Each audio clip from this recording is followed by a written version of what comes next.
Hey guys, in this video I'm gonna show you how you can find and use share of design or livery in Forza Horizon 6. It's pretty easy.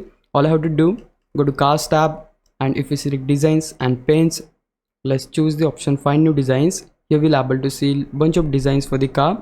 Let's say you like this one and you wanna have the share code of this livery or design. All I have to do for that, just press right stick in on controller and P key on your keyboard. That way you will able to get the share code of this livery or design. Now you can share this code with anybody you want.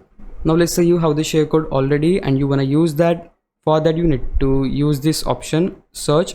So simply select search, and here you have the option share code. So here you need to enter that share code, and after you enter it, simply search, and that way you will able to look for that specific livery or design whose share code you have. So it is that easy to use or find share code of design or livery in Forza Horizon 6. You can do the same with your own designs.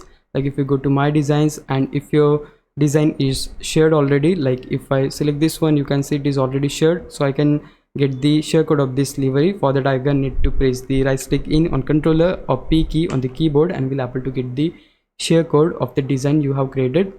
So it is that easy guys. Hope this would help you out. If it did, please leave a like and subscribe my channel. Thanks for watching.